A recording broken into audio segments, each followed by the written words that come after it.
नमस्कार, मैं रवीश कुमार। देशद्रोही हमेशा जो वही होते हैं जो सत्ता में होते हैं, क्योंकि जनता में जो होता है वो विद्रोही होता है। अदानी राष्ट्रवाद, एक नया राष्ट्रवाद आया है, अदानी नेशनलिज्म। हमसे पहले कहा गया कि आपको इंडिया को डिफेंड करना है, तो चलो भाई इंडिया को डिफेंड करते हैं, चाहे जिसी भी वजह से करते हो। अब कहा जा रहा है कि इंडिया को डिफेंड करना है तो पहले अदानी को डिफेंड करना पड़ेगा। दुनिया के किसी देश में छोड़िए, अपने गांव में इसको डिफेंड नहीं कर सकते आप, इस गोदी मीडिया को, अपने गांव में नहीं। तो मैं ज़्यादातर लोगों से, यंग लोगों से पूछता था कि यार मन कर रहा है कि नौकरी छोड़ दें, तो कहता था हाँ भैया छोड़ दीजिएगा। छोड़िए इसका अदानी फदानी का नौकरी करके क्या करेंगे, चलाइएगा यहाँ गांव में हम लोग यूट्यूब चलाएंगे। तो हम बोले कि भाई यूट्यूब कैसे चलाते, हमको आता नहीं। तो सब अपने बैग से सामान निकाल के दिखाने लगे कि देखिए हाई फोन बा, हाई फोन बा, हाई फोन बा, हो जाई। रवीश कुमार जी, जैसे आपने मीडिया के खंभे पर हुए हमले का मुकाबला करते हुए देश को एक नई शब्दावली दी और कहा मीडिया दो तरह का है, एक गोदी मीडिया है और दूसरा जन संचार के माध्यम है, वैसे ही जवाहरलाल नेहरू विश्वविद्यालय ने बताया दो तरह के विश्वविद्यालय हैं। एक जहां राग दरबारी बज रहा है, जी हाँ जी हाँ जी हाँ, और दूसरी जगह सवाल पूछे जा रहे हैं कि ये क्यों हो रहा है और इसका इलाज क्या है। जवाहरलाल नेहरू विश्वविद्यालय उस सातवें खंभे में सवाल पूछने वाली जगह है और आपने निमंत्रण दिया है हमको कि सवाल पूछो। तो पहला सवाल तो यही बनता है कि क्या कारण हुआ कि आपने हिंदुस्तान के सबसे महत्वपूर्ण चैनल को कई दर्जन एपिसोड भारत की शिक्षा व्यवस्था के खोखलेपन के बारे में जागृत करने के लिए, जागने के लिए बनाया। ये शिक्षा की आपके हिसाब से क्या तस्वीर है और इस तस्वीर को बेहतर बनाने के लिए आपकी निगाह में क्या करना चाहिए? भाई रवीश कुमार जी। शुक्रिया।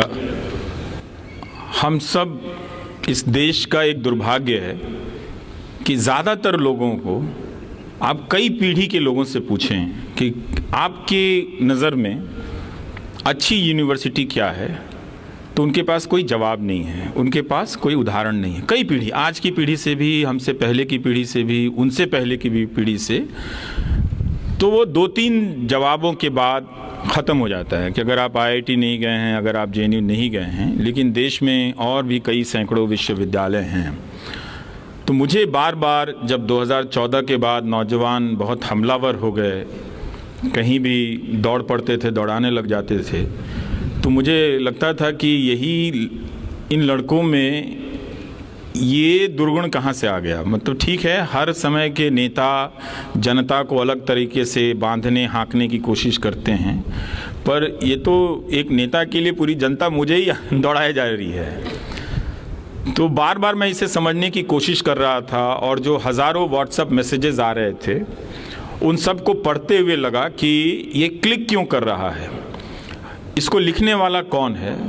तो मैं एक निष्कर्ष पर पहुंचा कि जो लिखने वाला है वो बहुत ही हाई क्वालिटी के ट्रेंड लोग हैं जो व्हाट्सएप लिख रहे थे, जिनका आप जैसे लोगों की बिरादरी के लोग मजाक उड़ा रहे थे, पर मैं उनकी उस भाषा का, उस कंस्ट्रक्ट को बहुत गौर से देख रहा था कि इसके पीछे बहुत ही प्रबुद्ध लोगों का दिमाग है और बहुत ही हाई एंड लेवल पे जाके किया। मतलब आपके ही स्किल का कोई प्रोफेसर, आपके ही स्किल का कोई स्टूडेंट या आपके ही स्किल का कोई रिसर्चर ये काम कर रहा था, जो एक झूठ को इस तरह से, ऐतिहासिक झूठ को, धार्मिक झूठ को इस तरह से कंस्ट्रक्ट कर रहा था कि उन लोगों को लग रहा था कि पहली बार उन्हें नॉलेज मिला है। तब बात मुझे समझ में आई कि ज्ञान का अंतर या ज्ञान की असमानता इस देश में आर्थिक असमानता से भी ज़्यादा है।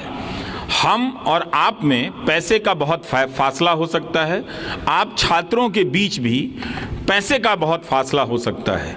चूंकि आप JNU में हैं तो आप सभी का एक स्तर है, तो वो वहाँ भी फासला है, मगर उन फासलों में काफ़ी अंतर है, बहुत कम दूरियां हैं। लेकिन जैसे ही आप यहाँ से बलरामपुर की किसी यूनिवर्सिटी के छात्र या मोतिहारी के यूनिवर्सिटी के एमएस कॉलेज के किसी छात्र के नॉलेज से आप तुलना करें या मगध यूनिवर्सिटी के किसी छात्र के नॉलेज से तुलना करें तो ज्ञान की असमानता वो भयानक है। तो हमने उन छात्रों को ये कभी पता ही नहीं चलने दिया, उनके बाप दादाओं को भी नहीं, उनको भी नहीं, कि आपके इलाके में जो कॉलेज है, जो यूनिवर्सिटी है, वो खंडहर है। हजारों के हजारों छात्र हर साल पास होकर निकलते रहे, पर उन्हें पता ही नहीं चला कि अच्छी मिठाई होती क्या है। तो वो स्वाद नहीं दिया गया। वो स्वाद उन्हें व्हाट्सएप से मिलने लगा था और उसके रंगीन अक्षरों से, उसकी रंगीन डिजाइन से मिल रहा था, जिसे वो पहली बार ज्ञान के रूप में ग्रहण कर रहे थे।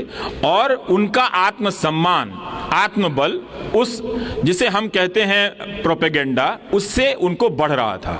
तो वो एक नॉलेज के रूप में रिसीव कर रहे थे, ग्रहण कर रहे थे, जिस तरह से आप अपने क्लास में अपने प्रोफेसर की बातों को नॉलेज के रूप में रिसीव करते हैं। और ये वही हुआ जिससे वो आक्रामक होते चले गए। जिस तरह से आप अपनी समझ को, आप अपने नॉलेज को प्रोटेक्ट करते हैं, गार्ड करते हैं, और आप अपने इथोस को गार्ड करते हैं, जिसके खिलाफ खड़े हो जाते हैं कि ये एक हमला है, उस तरह से उन नौजवानों को लगा कि ये हमारे इथोस पर कोई हमला कर रहा है। राजनीतिक रूप से वो आसान हो गया व्हाट्सएप के प्रसार के बाद कि वो इसके रक्षक बनकर किसी एक या दो व्यक्तियों को ट्रोल करें, पकड़ें। उसमें पैसे भी लगाए गए, पैसा भी खर्च किया गया। बहुत सारे लोकल स्तर पर गांधी के हत्यारों का महिमा मंडन हुआ। वो बिल्कुल जो उसकी लिखावट है, जो उसकी पेशगी है उस पूरे महिमा मंडन की, वो बहुत ही शानदार लेखों की तरह है। वो एक अजीब अजीब तरह के संदर्भों के साथ हैं, उनका कोई मुकाबला नहीं कर रहा था। तो मुझे लगा कि ये बताना बहुत ज़रूरी है कि आपको ज़िंदगी में कुछ मिला हो या ना मिला हो, मिलेगा या ना मिलेगा, लेकिन ये बात तय है कि आपको यूनिवर्सिटी नहीं मिली है। और जब देखने लगा तो पता चला कि कोई 3 साल से फंसा है, कोई 5 साल से फंसा है। किसी क्लास में, एक ज़िले के कॉलेज में करीब करीब 5000 छात्र छात्राएं हिस्ट्री में एडमिशन उन्होंने लिया है, लेकिन कोई टीचर नहीं है पढ़ाने के लिए।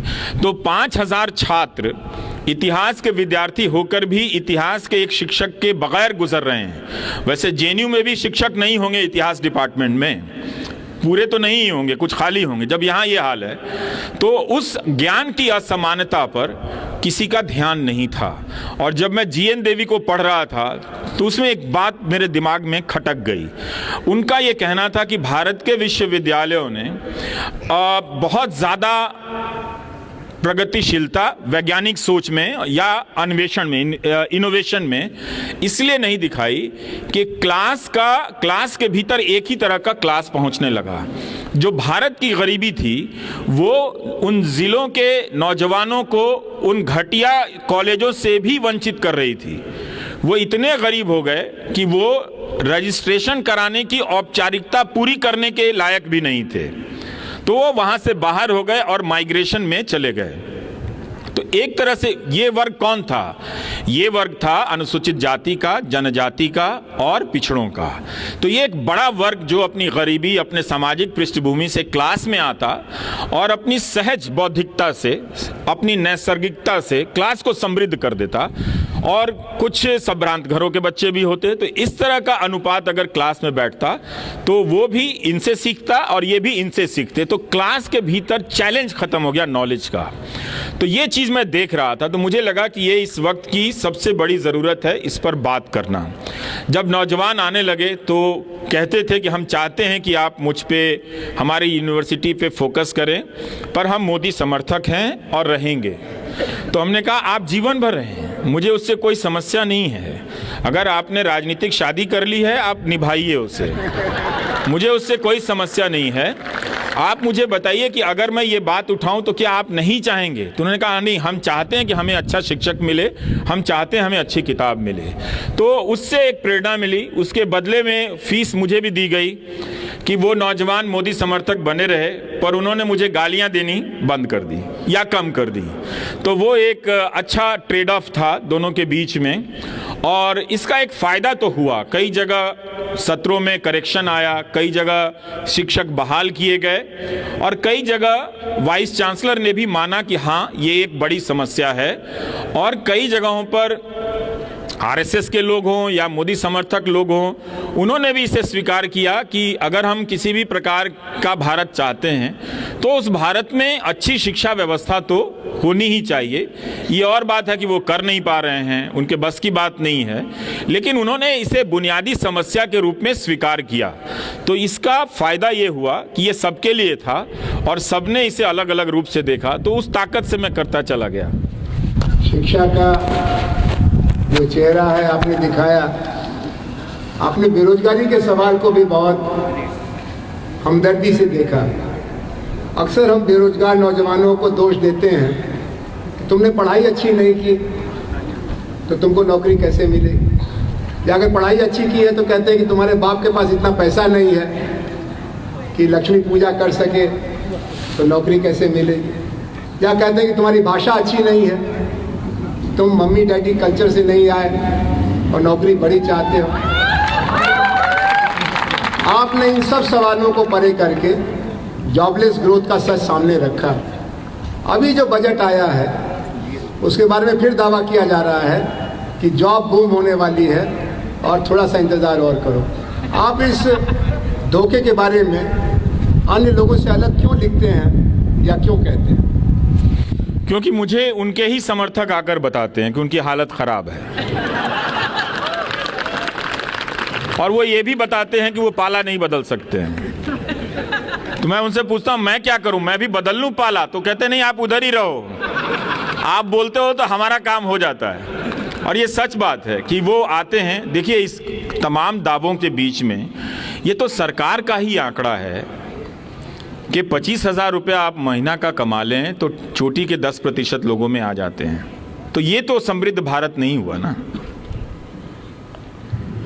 सरकार का ही आंकड़ा है कि 10,000 रुपया महीना कमाना इस देश में कितना मुश्किल है। जो ज़्यादातर नई नौकरियां दिख रही हैं वो डिलीवरी बॉयज़ की दिख रही हैं, पर उनकी सामाजिक सुरक्षा कितनी ख़राब है। आप उनको देखिए कि वो कम पैसे में दिन रात, उस वक्त में जब सड़क पर बाइक चलाने के लिए जगह नहीं है, उसी जैम के भीतर में उनके लिए एक रोज़गार आया है जो डिलीवरी कर रहे हैं, घरों में भाग रहे हैं, हाँफ रहे हैं, लेकिन महीने का 10,000 या 20,000 रुपया भी नहीं कमा पा रहे हैं। तो ये जॉब क्रिएट किया है इन्होंने इनकी आर्थिक नीतियों में। ये इन्होंने, अगर इनकी जगह कांग्रेस होती तो हम दावे के साथ नहीं कह सकते कि इससे अलग आर्थिक सृजन होता, इकोनॉमिक क्रिएटिविटी होती, क्योंकि एक ही आर्थिक नीतियों के खानदान से दोनों आते हैं। अब दावा किया जा रहा है कि वहाँ सोच बदल रही है कांग्रेस में और वो इन चीज़ों की आलोचना कर रहे हैं, पर अभी भी साफ साफ देखना बाकी है कि इन आर्थिक नीतियों का विकल्प वो क्या पेश करते हैं। करना पड़ेगा उनको लिखित दस्तावेज के रूप में, लेकिन दोनों पार्टियों ने रिटन तरीके से अपने इकोनॉमिक एजेंडे को साफ साफ नहीं किया। उसमें दावे हैं, कभी वो 2047 पर चले जाते हैं, कभी वो 21वीं सदी के ख़त्म हो जाने के डेडलाइन पर चले जाते हैं। हर साल वो डेडलाइन बढ़ाते हैं, हर साल उनकी ट्रिलियन इकॉनमी के दावे बढ़ते चले जाते हैं और हर साल वो जो उनके पास दिखाने के लिए कुछ होता नहीं है तरक्की के नाम पे। तो यही दिखाते हैं कि $1 बिलियन का निवेश आया, पर ये नहीं बता पाते कि अदानी की कंपनी में जो निवेश आया वो मॉरिशस से कैसे आ गया, आया कि नहीं आया। तो जो आर्थिक नीतियां हैं वो ज़रूर कुछ घरानों के लिए समृद्धि देने वाली हैं, पहले से भी चली आ रही हैं। हमको उन नीतियों की निरंतरता को तोड़ने की ज़रूरत है, क्योंकि उन नीतियों को बहुत साल दे दिए गए। हर दौर की सरकार में, कांग्रेस की सरकार में भी और बीजेपी की भी सरकार में करीब करीब 20-20 साल दे दिए गए। अगर आप वाजपेयी सरकार का भी मिला लें, मोदी सरकार का भी मिला लें, तो दोनों तरफ 15 से 20 साल का मिला के कोई 90 से लेकर अब तक कोई 30 साल से ज़्यादा का वक्त दे दिया गया। और इस वक्त उन नीतियों से ज़रूर समाज में कुछ समृद्धि आई है, कुछ बढ़ोतरी हुई है, लेकिन अंत में जाकर यही दिखता है कि कोई 25,000 रुपया भी कमा नहीं पाता है। तो इन चीज़ों की बात आप कैसे करेंगे? अब मुश्किल ये है कि इन चीज़ों की बात करना भी सरकार के खिलाफ बात करना हो गया है। कोई भी बात आप करें तो उसकी डिज़ाइन ऐसे की जाती है कि आप सरकार के खिलाफ बात कर रहे हैं। लेकिन ये तो जनता के हक की बात है कि आखिर कब तक लोग 10,000 या 15,000 की नौकरी करने के योग्य होंगे। 2021 या 22 में तो ये डेटा है कि 12,000 से ज़्यादा बिजनेसमैन ने सुसाइड किया है। अदानी राष्ट्रवाद, एक नया राष्ट्रवाद आया है, अदानी नेशनलिज्म। हमसे पहले कहा गया कि आपको इंडिया को डिफेंड करना है, तो चलो भाई इंडिया को डिफेंड करते हैं, चाहे जिसी भी वजह से करते हो। अब कहा जा रहा है कि इंडिया को डिफेंड करना है तो पहले अदानी को डिफेंड करना पड़ेगा। तो वो सारे न्यूज़ चैनल कह रहे हैं कि भारत पर हमला हो गया है, पर वो सारे न्यूज़ चैनल तब तो नहीं कह रहे थे कि 12,000 इसी देश के बिजनेसमैन जब अलग अलग कारणों से बिजनेस डूबने के कारण सुसाइड कर रहे थे। ऐसा तो नहीं हो सकता कि वो सुसाइड करने वाले सारे कांग्रेस के वोटर होंगे या सारे कोई लेफ्ट के वोटर होंगे। उनके भी वोटर होंगे, उनके भी समर्थक रहे होंगे, पर ये कैसी राजनीति है कि उनकी पार्टी के व्यापार मंडल भी, व्यापार मोर्चा भी अपने कारोबारियों की आत्महत्या पर बोल नहीं पाया। आप सोचिए, आप तो फिर भी बोल रहे हैं, लेकिन उनके समर्थक होने की कीमत कितनी बड़ी है कि उनकी बिरादरी के लोग सुसाइड कर रहे हैं। और कोई भी इस देश में बिजनेसमैन या बिजनेस का कोई भी संगठन ये बात कहने की हिम्मत नहीं रखता है कि इतने सारे व्यापारी, अगर आपकी नीतियां हैं 20 लाख करोड़ के लोन का ऐलान किया गया था कोरोना के समय, वो लोन किसको गया, कहां गया, कैसे बटा कि ये 12,000 लोगों को सुसाइड करनी पड़ी। तो आप अपनी बिरादरी के, अपने संगठन के सदस्यों के प्रति भी ईमानदार नहीं हो पाते हैं, उनके मरने पर भी आवाज़ नहीं उठा पाते हैं। तो ऐसा लोकतंत्र तो क्यों चाहिए, और इस लोकतंत्र का क्या करना है फिर। ये तो ये लोकतंत्र नहीं है ना कि आप उनके सपोर्टर हैं, उनके लिए चंदा जुटाते हैं, मगर आपका साथी उसको लोन नहीं मिला और वो सुसाइड करता, आप बोल नहीं पाते हैं, और फिर आपको अदानी के लिए झंडा लेकर निकलना पड़ता है, जो अदानी और जिनका जो साम्राज्य है एक दिन आपके ही बिजनेस को निगलने वाला है। और जो भी नेशनलिज्म का रूप होगा, कम से कम किसी भी नेशनलिज्म की परिभाषा में ये फिट नहीं बैठता है कि आप गौतम अदानी को डिफेंड करने जाएं। किसी भी नेशनलिज्म की परिभाषा में नहीं फिट बैठता है। आप नेशनलिज्म की परिभाषा से उससे प्रेरित होकर उद्योग धंधे स्थापित कर सकते हैं। इतिहास में लोगों ने किया है, नए नए ब्रांड बनाए हैं, और वो सारे ब्रांड देश और देश के राष्ट्रवाद की पहचान भी बने हैं। लेकिन गौतम अदानी कहीं से भी इस देश की पहचान नहीं है। एक छोटी सी रिपोर्ट से आप देखिए उनका साम्राज्य ढह गया, एक छोटी सी रिपोर्ट से ना। वरना तो भारत में अगर कोई पत्रकार लिख दे तो मानहानि कर देते थे। मैं तो सोच रहा था कि अदानी मानहानि एंटरप्राइजेस कंपनी का नाम बनाएंगे ये अलग। अब अगर इन्हें अगर मानहानि करनी होगी तो एक कंपनी बनानी होगी, एक सीईओ मानहानि, सीईओ डिफेमेशन रखना होगा, जो तमाम तरह के पत्रकारों को मानहानि के दायरे में लाता रहेगा, केस करता रहेगा। तो हम सबको इन सब आर्थिक असमानताओं को और ज्ञान की असमानता को मुझे लगता है कि सबसे ऊपर रखने की ज़रूरत है। उसके बाद आर्थिक असमानता है और उसके साथ साथ सामाजिक असमानता भी है, वो उस आर्थिक असमानता के दायरे में है। लेकिन ज्ञान की असमानता के मारे तो हमारे वही लोग ज़्यादा हैं जो सामाजिक असमानता का दंश झेल रहे हैं। तो इन तीनों असमानताओं की पहचान करें और कोई रास्ता निकालें। असल में आप लोगों ने जो काम किया वो ये कि रवीश कुमार जी की अगली किताब के लिए अलग अलग चैप्टर के लिए सवाल दे दिए। ये 100 सवाल करीब आ गए हैं।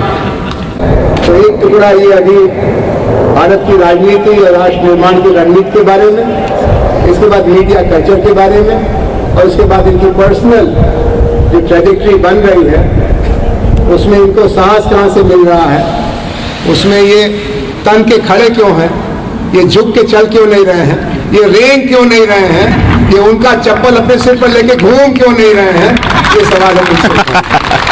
तो हमने आपसे पूछा कि बहुत सारे सवाल आए हैं इस सवाल के बारे में कि सेकुलर मुल्क कैसा होना चाहिए, और भारत में जो धार्मिक विविधता है उसमें क्या सेकुलरिज्म और बीइंग एंटी हिंदू एक दूसरे के करीब आ गया।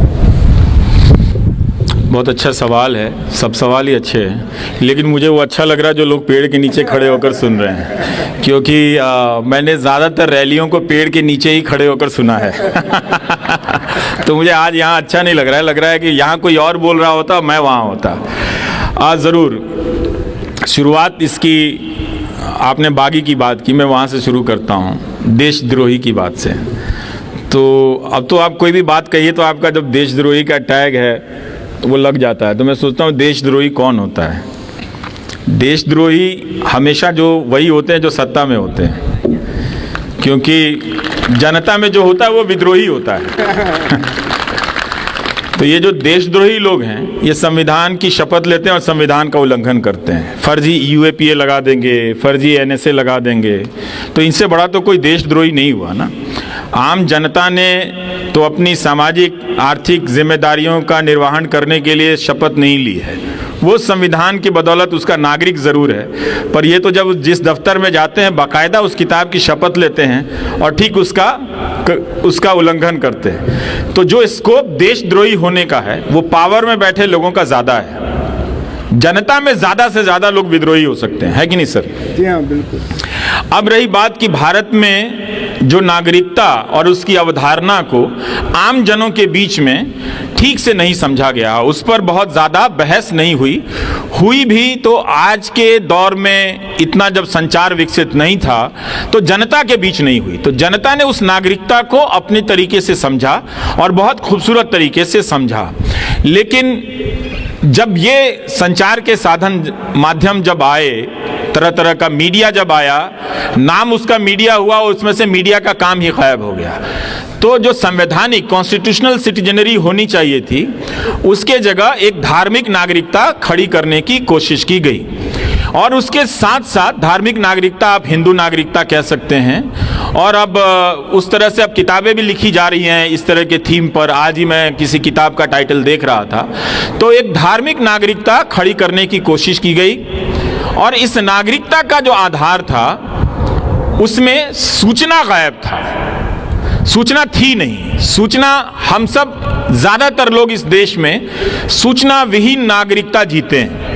ज़्यादातर लोग अखबार और टेलीविज़न या किसी भी प्रकार की सूचना से, ईमानदार सूचना से दूर रहे, लंबे समय तक दूर रहे। उनके पास इंस्टीट्यूशंस के भीतर जो खराबियां आ रही हैं उन खराबियों की जानकारी जो पहुंचती थी उसके माध्यम राजनीतिक दल ही थे, विरोधी दल थे, विपक्ष के दल थे, उससे ज़्यादा पहुंचा करती थी कि इंदिरा गांधी ने क्या किया या किसी दूसरे प्रधानमंत्री ने इन इंस्टीट्यूशंस का क्या किया है। तो सबसे पहले विपक्ष पर हमला किया गया, आपके भीतर से विपक्ष के होने की संभावना समाप्त कर दी गई, इंफॉर्मेशन को करप्ट कर दिया गया। सर, जब इंफॉर्मेशन करप्ट हो जाए तो और आपके पास इंफॉर्मेशन ना हो तो आप नागरिक हो सकते हैं कहलाने के लिए, पर नागरिकता का जो धर्म होता है उसे निभाने के लिए आप इक्विप्ड नहीं होते हैं, उससे लैस नहीं होते हैं। तो एक धार्मिक नागरिकता थोपी गई जिसे आप हिंदू नागरिकता के तौर पर देख सकते हैं। राजनीति में धर्म का आना, कई लोग कहते हैं कि हमारा देश कई तरह के धर्मों का देश है और राजनीति को, सामाजिक आचार व्यवहार को आप धर्म से अलग नहीं कर सकते, बिल्कुल नहीं कर सकते हैं। नेता धार्मिक समारोहों में आते जाते रहेंगे, चाहे वो व्यक्तिगत रूप से जाएं या राजनीतिक रूप से जाएं या उनका जो भी करें। लेकिन मेरी अपनी समझ है कि राजनीति में जब धर्म आता है तो वो राजनीति में अधर्म पैदा करता है। राजनीति में जब धर्म आता है तो धर्म की राजनीति करने वालों के बीच वो साहस खत्म कर देता है, सत्य को सुनने की साहस खत्म कर देता है। धर्म की दुकान या धर्म का अस्तित्व या धर्म का महात्म्य, इंपॉर्टेंस जो है, रेलेवेंस जो है, इस बात पर है कि आप कुछ एथिकल कोड का पालन करेंगे। कोई भी रिलीजन इस बात का दावा करता है कि वो एक सर्टेन एथिकल कोड में विश्वास करता है, इसलिए वो धर्म के अनुयायियों को ये कहता है कि तुम झूठ मत बोलो, तुम सच बोलो। लेकिन यहाँ तो लोग गीता पर हाथ रखकर ही झूठ बोल रहे होते हैं और उस ऊपर से गीता जयंती भी मना रहे होते हैं। और अगर आप सच बोलें तो आपका जो प्लेटफॉर्म है, जिस कुर्सी पर हम दोनों बैठे हैं, पता नहीं कौन खरीद के ले जाए, तो वो भी गायब हो जाता है। तो एक ऐसे देश में जब धर्म की स्थापना राजनीति में या मुल्क के चरित्र के रूप में की जाए तो थोड़ा संदेह से देखना चाहिए। सेकुलर मुल्क वो मुल्क होता है जहां पर संविधान की बुनियादी समझ ज़्यादा से ज़्यादा हो। हम सेकुलर मुल्क थे, अभी भी हैं, उसे बदलने की बहुत कोशिशें की जाती हैं, कर भी चुके हैं बहुत हद तक, मगर उसकी आत्मा, उसके बीज अभी ख़त्म नहीं हुए हैं। लेकिन होता यह है कि संविधान की समझ इतनी कमज़ोर है लोगों में, उसके प्रति निष्ठा इतनी, उसे कमज़ोर इसलिए कहेंगे कि जानकारियाँ कम हैं। बहुत सारे लोग इस देश में मिल जाएंगे जिन्होंने संविधान की किताब नहीं देखी है। वो तो भला हो बहुजन मूवमेंट का कि बीएसपी की रैलियों से लेकर अंबेडकर जयंती की रैलियों में संविधान की कॉपी बिका करती है। आप और भी कोई, ये मुझे लगता है, मैं दुनिया के हर देश में नहीं गया हूँ, पर मेरा अपना मानना है, हो सकता है कि गलत भी हूँ, मेरा अपना मानना है कि भारत ही एक अजूबा देश है जहाँ पर किसी भी वजह से, डॉक्टर अंबेडकर की वजह से ही सही, संविधान की कॉपी किसी की जयंती के नाम पर हो रहे मेले में बेची जाती है। लोग संविधान को गीत के रूप में गाते हैं और उनके गीतों में जो भीम गीत हैं, जो अंबेडकर के गीत हैं, जो मराठी में ज़्यादा लोकप्रिय हैं और भी दूसरी भाषाओं में होंगे ही, उसमें संविधान का जो थीम है वो ज़्यादा है। तो उस देश में भी अगर ये ना होता तो बहुत सारे लोग संविधान की किताब या कॉपी का दर्शन तक नहीं किए होते। अगर कांशीराम की राजनीति ना आई होती तो लोगों ने अंबेडकर की प्रतिमा तो देखी, पर यह नहीं देखा कि उस प्रतिमा में एक किताब भी है। उस किताब के बगैर बहुत कम अंबेडकर की मूर्तियां लगाई गई हैं। अगर एक हाथ उनका उठा हुआ है, एक उंगली सामने की तरफ है, तो एक हाथ में वो संविधान की किताब भी है। तो कॉन्स्टिट्यूशन को जनता के बीच ले जाने का काम अभी भी पूरा नहीं हुआ। बहुजन मूवमेंट ने हमें ये राजनीतिक विरासत में सौंपने का काम किया है, या उसे आप अंबेडकर मूवमेंट कहें जिसने महाराष्ट्र में ये काम किया है, तो संविधान जनता तक पहुंचा नहीं। तो नागरिकता या देश, इसकी समझ आप जरूर धर्म, उसकी संस्कृतियों, क्योंकि ये सब उसकी शिराएं हैं, इसके बगैर तो शरीर बनता नहीं है, मगर आत्मा तो संविधान है। और जो सेक्युलर देश है उसका मतलब यह है कि वो कॉन्स्टिट्यूशनल देश हो। उसका मतलब है कि आप संविधान की नज़र से सबको बराबर समझें। उसका मतलब ये नहीं कि आप किसी एक धर्म के लोगों को आप इतना प्रताड़ित कर दें, उसके अधिकार बोध खत्म कर दें और दूसरे लोग शांतिपूर्ण तरीके से उसे देखें, सहमति जताएं। नागरिक हम नहीं हैं। नागरिक अगर हम होते तो एक नागरिकता के आधार पर दूसरे नागरिक के साथ हो रही गलतियों को, ज्यादतियों को हम महसूस करते। हम सामाजिक जरूर हैं, हम पारिवारिक बहुत ज़्यादा हैं। तो अपने परिवार में कोई बीमार होता है तो हम बहुत चिंतित होते हैं। अपने देश में किसी को अवैध रूप से सिद्दीक कप्पन, जिसने वो रिपोर्ट तक ना लिखी और उसे 28 से 18 महीने के लिए जेल में डाल दिया गया, हम उसके दर्द को महसूस भी नहीं करते हैं। ये इसलिए नहीं होता है क्योंकि हमारे भीतर नागरिकता नहीं है, हमारे भीतर संविधान आधारित राष्ट्र नहीं है, हमारे भीतर संविधान आधारित सेक्युलर समझ नहीं है। हमने सेक्युलरिज्म को हमेशा धर्म के कॉन्टेक्स्ट में समझा है, हमने सेक्युलरिज्म को कॉन्स्टिट्यूशनल ड्यूटी के रूप में नहीं समझा है। संविधान ने बाद में इसे जोड़ा गया या नहीं जोड़ा गया, संविधान अपने तमाम अधिकारों से और अपने तमाम बिंदुओं से हम सबको यही कर्तव्य दिया कि आप एक दूसरे के लिए महसूस करेंगे, एक दूसरे के लिए सुरक्षा चौकीदार बनने का काम करेंगे। मगर यहाँ तो आपकी चौकियां लूट ली गई और जिस पर लूटने का इल्जाम लगा उसने ही कह दिया वो चौकीदार है। तो अब क्या कर सकते हैं? तो मेरी नज़र में ये बहस चलती रहनी चाहिए। ये मैं इसमें लेकर मैं अपने तौर पर बहुत स्पष्ट हूँ कि हिंदू राष्ट्र भी होगा तो क्या उसमें कोई जज इतना डरपोक होगा कि बेल नहीं देगा? तब तो हमें ऐसा हिंदू राष्ट्र भी नहीं चाहिए। जो लोग हिंदू राष्ट्र की कल्पना में दिन रात खपाए बैठे हैं, मैं उन्हीं को बुलाकर पूछना चाहता हूँ कि तुमने ऐसा हिंदू राष्ट्र क्यों चाहा कि जहां एक जज इंसाफ ना कर सके? तुमने ऐसा हिंदू राष्ट्र क्यों चाहा कि किसी अकेले को घेर कर मार दिया जाए? क्या तुमने इसके लिए हिंदू राष्ट्र चाहा? अगर आपको इतिहास में मौका मिला ये बनाने के लिए, तो क्या आपने ये उत्तम आदर्श प्रस्तुत किया कि आप गौतम अडानी को लेकर सवाल उठा तो आप बोल नहीं पाए? क्या आप हिंदू धर्म का ये कमजोर चेहरा देखना चाहते हैं? हर धर्म अपने अनुयायी को एक चरित्र देता है, और वो चरित्र है, आप सिख धर्म में जाइए, सिख धर्म ने सिखों को क्या दिया है? सिख धर्म ने सिखों को एक चरित्र दिया है, कैरेक्टर दिया है। आप हो जाएं कुछ भी, गुरुद्वारे में जाकर लंगर के बाहर जूते साफ करने पड़ेंगे। वो अपनी मर्सिडीज से उतरकर जूते साफ करते हैं। वो जाते हैं, खालसा इंटरनेशनल बनाकर टर्की में और सीरिया में मदद करने चले गए हैं। तो क्या ये हिंदू राष्ट्र के अगर सबसे बड़े नायक हैं, तो क्या ये उनका किरदार है कि जब आरोप लगे तो आप जावेद अख्तर का डायलॉग चुरा कर बोलते हैं, जाओ पहले उसका साइन लेकर आओ? तो ये क्या किरदार? तो हम किसी भी तरीके से हिंदू राष्ट्र का कोई शिखर नहीं देख रहे हैं। अगर ये सपना था, जिस सपने को लेकर 100 साल चले हैं, तो हम उन्हीं की बात करते हैं। आपने ये दिखाया हमें कि आपने एक ऐसा अपना श्रेष्ठ नेता दिया जो अदानी का नाम लेकर नहीं बोल सकता है। इतना ही कहा जा सकता था कि जांच होगी, आप जांच पर भरोसा कीजिए, पर तब तक आप नहीं कह सके। आप लगे सरकारी योजनाओं का पैम्फलेट पढ़ने के लिए। वो तो हम सब जानते हैं आपकी योजनाओं के बारे में, कौन नहीं जानता है? तो अगर आप किसी धर्म के बारे में, अब 8 साल हो गए, तो आप बताइए कि उस धर्म की संकल्पना के हिसाब से आपने क्या दिया? ये ऐसा गुलाम मीडिया दिया जो सरकार से सवाल नहीं कर सकते। अगर आप हिंदू राष्ट्र में यकीन ही करते हैं तो प्रधानमंत्री नरेंद्र मोदी उसके श्रेष्ठ नागरिक हैं कि नहीं?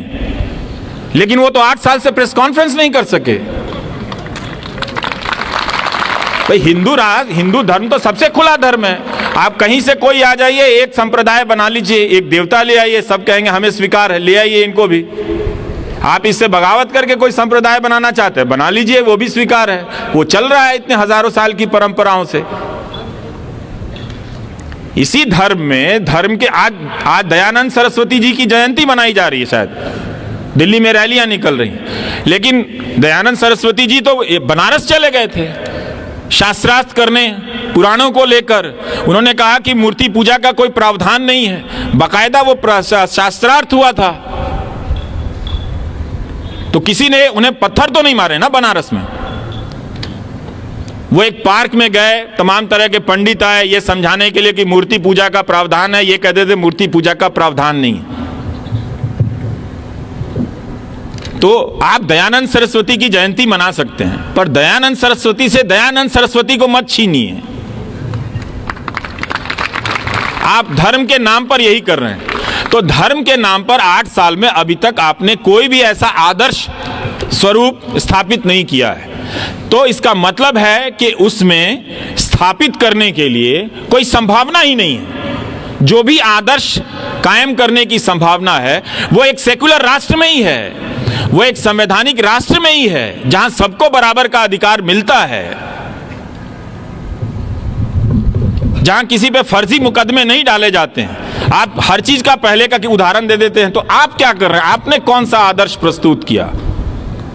तो ये बता दीजिए ताकि हम भी उसको देखें, जो उसके आलोचक हैं वो भी देखें कि हाँ भाई ये कुछ श्रेष्ठ चीजें ले आए हैं हिंदू धर्म के नाम पर।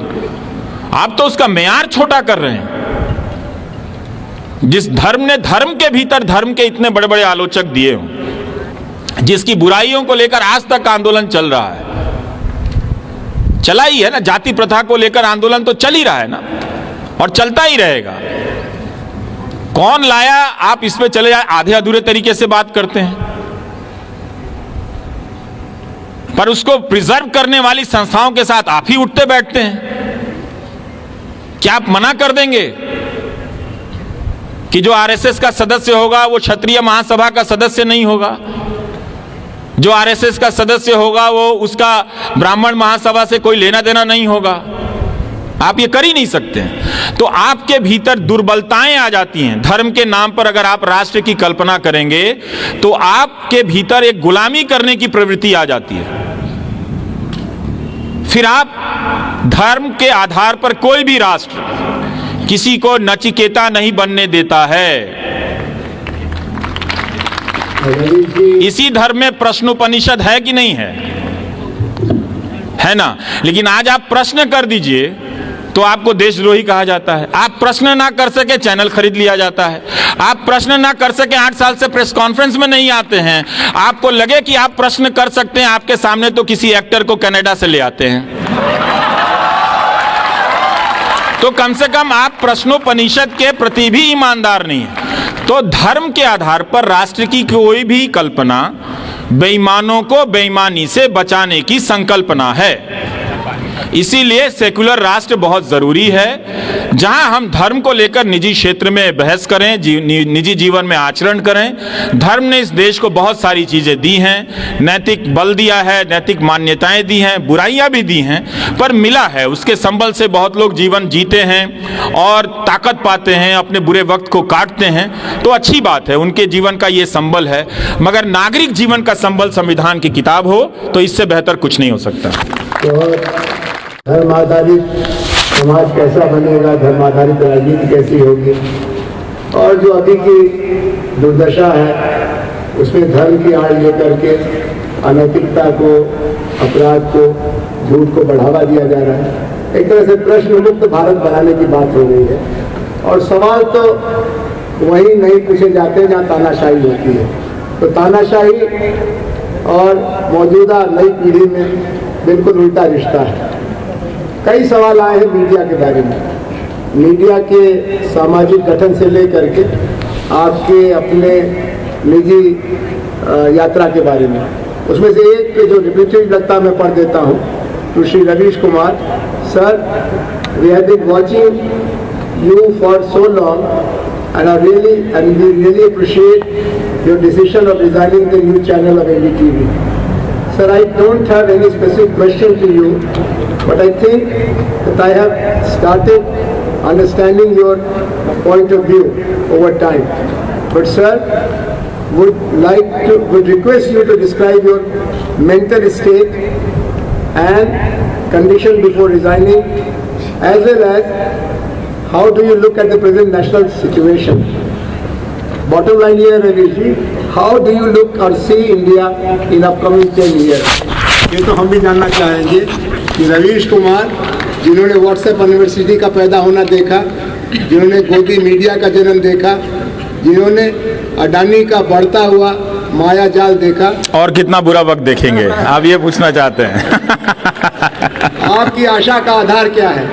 आप हमेशा, एक तो आप कवि हैं तो कवियों को पूरी छूट है कि निराशा में भी आशा देखें, लेकिन पत्रकार के नाते आपके पास कुछ ठोस आधार होंगे कि इस मुल्क की बनावट में, इन लोगों में, इन नई पीढ़ी के लड़के लड़कियों में कुछ तो ऐसा चमकता होगा जो आपको हताश होने से रोकता है। इस्तीफा देने अचानक तो नहीं दिया, पर जब ये खबर आई कि अडानी एनडीटीवी ख़रीद रहे हैं, तो मेरे जो शुभचिंतक हैं वो मेरे लिए बहुत चिंतित हो गए, मुझसे ज़्यादा हो गए। मैं भी चिंतित हो गया। जब आपके शुभचिंतक चिंतित हों तो आपको भी चिंतित होना ही चाहिए। तो उन्होंने कहा कि ऐसे मत छोड़ देना, देख लो कुछ सेवेरेंस मिल जाए, देख लो कुछ ये मिल जाए। तो मैंने कहा अच्छा ठीक है, मैं पूछ लूँगा, लेकिन मैं छोड़ना चाहता हूँ। तो और हर दूसरे दिन फ़ोन आता था कि अभी आपको इस्तीफ़ा देने की ज़रूरत नहीं है, ये लीगल बैटल है, ये महीनों चलेगा। तो मैंने कहा कि इस देश में लीगल बैटल उमर खालिद के लिए है, अडानी के लिए नहीं है। वो हफ्तों में हो जाएगा। और हवा जब बदलती है तो आप महसूस कर लेते हैं। इस वक्त की हवा थोड़ी सर्दी भी है और आने वाली गर्मी की तासीर भी है इसमें, तो आप महसूस कर लेते हैं। तो मैं एनडीटीवी के भीतर की हवा को महसूस करने लगा था। और ये जान गया था कि एक चैनल जिसके पास केवल एक चैनल है, अच्छा है चाहे बुरा है जैसा भी है, लेकिन अब उसके पास कोयले का खदान होगा, एयरपोर्ट होगा, समंदर के किनारे के बंदरगाह होंगे, रेलगाड़ियाँ होंगी, बिजली का मीटर होगा, बिजली का कनेक्शन होगा, क्या पता कल को पानी का कनेक्शन होगा। तो फिर हम रिपोर्ट क्या करेंगे? तो अडानी ही करेंगे। और वो सारी आशंकाएं, बाद में साबित हो गई। एक दिन मैं एनडीटीवी के वेबसाइट पर देख रहा था कि 5 या 6 खबरें प्रो अदानी थीं, और ये सब चल रहा था। जो उद्योगपति 2 सवालों का सामना नहीं कर सकता है, वो भाषण दे रहा है कि वो फाइनेंशियल टाइम्स जैसा बनाएंगे। उसी समय वो दैनिक जागरण में उसका एक फीचर इंटरव्यू छप रहा है। तो इन सब को देखने जानने के बाद अदानी एक स्वतंत्र कैपिटलिस्ट होते। कोई कैपिटलिस्ट से कोई मेरी लड़ाई नहीं है। अगर कोई गुजिया बनाने वाला, समोसा बनाने वाला उद्योगपति खरीद लेता तो मैं शायद कुछ दिन रुकता, पर अदानी को मैं कभी भी मोदी से अलग नहीं देख पाया, उनकी राजनीति के हिस्से से अलग नहीं देख पाया, क्योंकि उनका उभार उस दौर के समय, ऐसा नहीं है कि भारत में काबिल इंडस्ट्रियलिस्ट नहीं हैं, काबिल लोग नहीं हैं, लेकिन वो उनका एक्सटेंशन हैं। तो उनके ही एक्सटेंशन में नौकरी करने से अच्छा है करना और बीजेपी के दफ्तर में बैठ के पैम्फलेट लिखना, दोनों तो एक ही बराबर है ना। आप बीजेपी के दफ्तर में बीजेपी के लिए पैम्फलेट लिखो या एनडीटीवी के दफ्तर में बैठ के बीजेपी के लिए लिखो, दोनों बात बराबर है। तो हमने इस्तीफा दे दिया। मैं ये जानता था कि मुझे कोई काम नहीं मिलेगा, मुझे बहुत काम आता है अपनी इंडस्ट्री का, और वो काम किसी नैसर्गिक प्रतिभा से नहीं, मैंने खुद घिस घिस के सीखे हैं, पंचर बनाने से लेके कार का इंजन बनाने तक। लेकिन प्रोफेसर आनंद, ये बात ये देश याद रखेगा कि मुझे किसी ने 2000 रुपये का ऑफ़र नहीं दिया काम का, और इस बात के लिए इस देश के लाखों करोड़ के विज्ञापनों से लैस मीडिया संस्थानों को शर्मिंदा तो होना ही पड़ेगा, आज ना कल। और मैं बोलता ही रहूँगा कि इस तरह के गोदी मीडिया को मत देखो, सब्सक्राइब मत करो। काम करते हुए भी बोला और उसके बाहर भी जाकर बोलूँगा, क्योंकि ऐसा नहीं है कि वो मुझे अफोर्ड नहीं कर सकते हैं। ये राज भी कभी पता चल जाएगा तो आप सब जान जाएंगे कि इसे अफोर्ड करना तो सबसे आसान है, पैसे के हिसाब से भी, लेकिन कोई कर नहीं सका। सबको मालूम है कि वहाँ छप जाएगा तो उसका पूरा कैरेक्टर बदल जाएगा। तो ये भाषण ज़रूर देंगे, कहानियाँ आपको विवेकानंद की सुनाएंगे, कहानियाँ आपको गौतम बुद्ध की सुनाएंगे, कहानियाँ आपको दयानंद सरस्वती की सुनाएंगे, लेकिन दयानंद सरस्वती की तरफ प्रश्न करने वालों को 2000 रुपये का नौकरी नहीं देते हैं। और जब मैं राधा वल्लभ त्रिपाठी का वीडियो आप सब यूट्यूब में देखिएगा, वो काशी का शास्त्रार्थ करके बहुत शानदार वीडियो है, उसमें बता रहे हैं कि उनके पास, दयानंद सरस्वती के पास पैसे की कमी ये नहीं थी, कोई एक सेठ था उनको पैसा देता था कोई अठन्नी चवन्नी में, जिससे वो पर्याप्त पैम्फलेट छपवा लेते थे, किताबें खरीद लेते थे और पूरे शहर में पैम्फलेट लगाते थे बाकायदा कि इस तारीख को मैं मूर्ति पूजा के विरोध में, पुराणों के विरोध में यहाँ शास्त्रार्थ करने वाला हूँ, आप मुझे वैसा भारत लाकर दे दो। तो ये तो रहा, तो इसलिए मैंने इस्तीफा दे दिया। और वो बात, मेरी सारी आशंकाएं साबित होने में कोई ऐसा नहीं कि इस साल भर का इंतजार करना पड़ा। 10 दिन में ही हिंडनबर्ग की रिपोर्ट आई, भर आ गया भाई साहब। अब वो रजत शर्मा के यहाँ इंटरव्यू देने नहीं जा रहे हैं, हिंदी में, अंग्रेजी में इंटरव्यू देने के लिए इंडिया टुडे नहीं जा रहे हैं। हम कह रहे हैं भोजपुरी में आ जाओ, हम अपने यूट्यूब चैनल पे कर लेते हैं। हम भोजपुरी बोलेंगे, आप गुजराती बोलना। गुजरात के लोग भी बहुत पसंद करते हैं, देंगे इंटरव्यू। तो वो मैं जानता था कि मेरे पास अगर यूट्यूब नहीं होता तो मेरा जर्नलिज्म का कैरियर ख़त्म था, प्रोफेशनल कैरियर। जिस प्रोफेशन को मैं बिलोंग करता हूं, उस प्रोफेशन ने मुझे डिजोन कर दिया। लेकिन वो अभी भी चाहते हैं कि उस प्रोफेशन के जो एथिक्स हैं वो मुझ पे लागू हो, उन पर लागू ना हो। ये बहुत चतुराई का काम है। पर मुझे हैरानी होती है कि इस गोदी मीडिया को कोई कैसे सपोर्ट कर सकता है। आप ठीक है, आप प्रधानमंत्री मोदी के कुछ काम से खुश हैं, उन्हें सपोर्ट कर सकते हैं, फेयर डील। आप पॉलिटिक्स में तमाम तरह के विकल्पों को देख के किसी को सपोर्ट करते हैं। इस मीडिया को देखकर जो किसी लायक नहीं है, दुनिया के किसी देश में छोड़िए, अपने गांव में इसको डिफेंड नहीं कर सकते आप इस गोदी मीडिया को, अपने गांव में नहीं। इस मीडिया को लेकर भी कोई नहीं बोल रहा है। तो ये जानते हुए भी इस्तीफा दे दिया तो जरूर भावनात्मक रूप से। मुझे उसके पहले कई लोग मिल रहे थे, दो घटनाएं हैं। एक हमारे साथी मित्र ने लिखा कि हम सब जानते हैं कि आपको बहुत दबाव आ रहा होगा कि आप वहाँ बने रहें क्योंकि वो स्पेस चला जाएगा, लेकिन अगर हमें ये पता चल जाएगा कि इस बात के लिए आपने इतना घुट-घुट कर जिया है और इतनी तकलीफ़ उठाई है उस न्यूज़ फ्लोर में, तो हम बर्दाश्त नहीं कर पाएंगे। और एक महिला ने कहा, मुझे कहीं पूजा में मिल गई थी तो वो रोने लगी, तब मैंने काफ़ी छुट्टियां ले रखी थी, तो उन्होंने कहा कि रोने लगी तो मैं उनका, तुम्हें बड़ी चिंता हो रही है, ये लोग तो तुम्हें छोड़ेगा नहीं, कैसे क्या करोगे, ये करोगे। तो मैंने कहा नहीं आप चिंता मत कीजिए, मेरे पास मैंने अपनी सेविंग्स ठीक रखी है, मैं खर्चे भी बहुत संभाल के करता हूँ, तो इतनी जल्दी तो कुछ नहीं होगा, 1 आध साल में काम चला लूँगा। तो उन्होंने कहा कि एक बात कहनी है, और कहते कहते अपनी वो चूड़ी निकालने लगी कि समझौता मत करना। तो मैंने कहा आप कंगन रखे, बोले कि ये ले लो तुम, मुझे इसकी ज़रूरत नहीं है। ये पता चल जाएगा ना, ये दुख हम बर्दाश्त नहीं कर पाएंगे। तो मैंने कहा अच्छा आपको इतना फ़र्क पड़ता है, इस्तीफ़ा दे दूँ? तो उन्होंने कहा हाँ दे देना। ये इस्तीफ़ा देने से 1 महीने पहले की बात है।